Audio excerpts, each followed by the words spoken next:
YouTube? This is Josh with Everett Reptiles. Thank you for tuning in.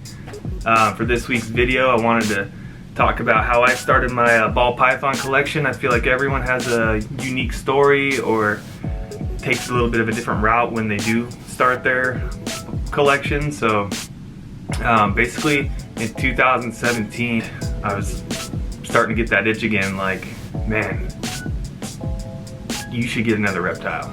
And just so happened that that reptile was actually two ball pythons. I had an ivory male and a pinstripe female.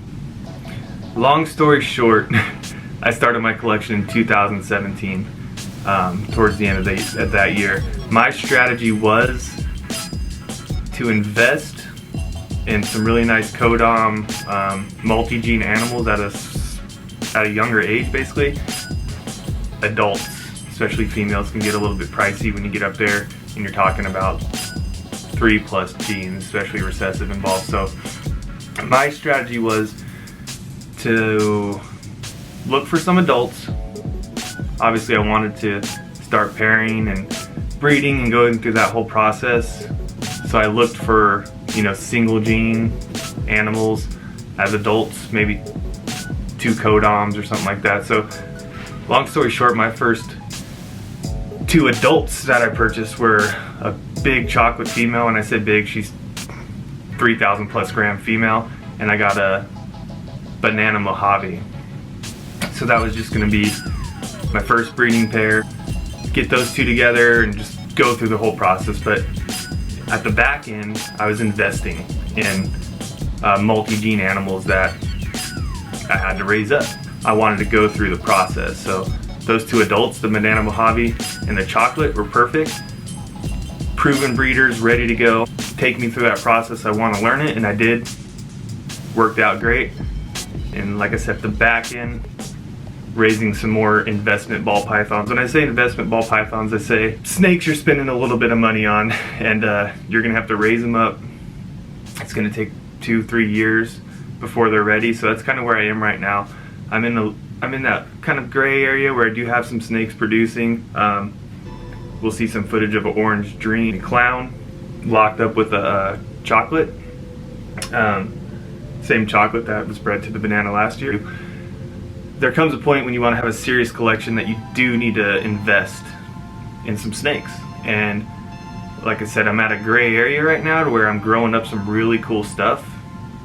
At least in my opinion. Everyone has their own opinion on what they think is cool, but it's neither here nor there. But I'm talking recessive genes, I'm talking some codoms mixed in with those recessive genes, and I'm talking females that need to grow up. So basically my strategy was start building my collection with investment snakes as they grow up, but at the same time get some adults and just go through that process, breeding the snake, going through that whole experience of, she ovulated. Wow, first time I saw an ovulation.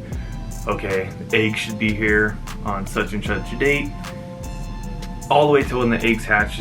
Getting your incubator dialed in, such an important part of the process. Go through it. How to build your ball python collection. So what I did, obviously you need a rack system. I bought this Freedom Breeder rack. Before I ever hatched any babies, I had the housing for a lot of babies. Still to this day, I'm not hatching a lot of snakes. Like all of these tubs behind me, there's more than what you can see on the video, but they're all the perfect size for an adult female ball python. So in my collection, I only have 1 adult male right now, 1 breeder male, and it's a orange dream clown. The first year is so exciting. You get your snakes, you pair them, you get clutch, you get your first clutch, and it's the second year where I feel like you really got to grind it out.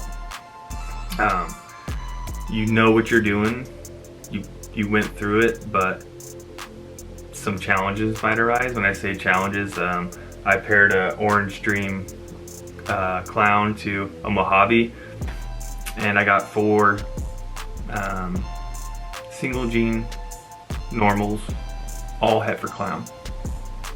So that's just how it goes. It's how you respond in those situations, how you react, how you push forward, and how you just look forward to what's coming up in the next year. 2020 is going to be a big year.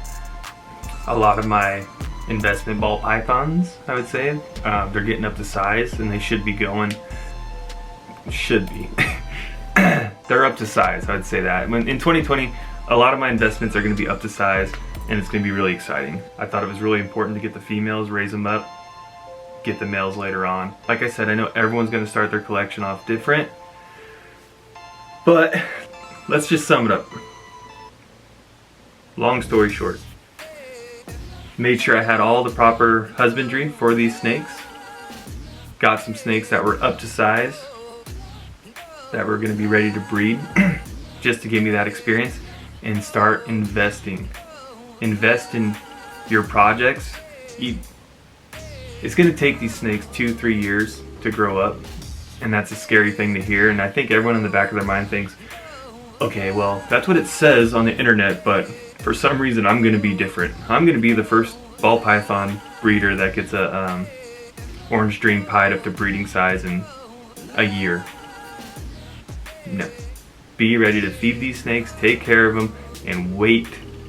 Be patient. If you're not patient, then this might not be the hobby for you.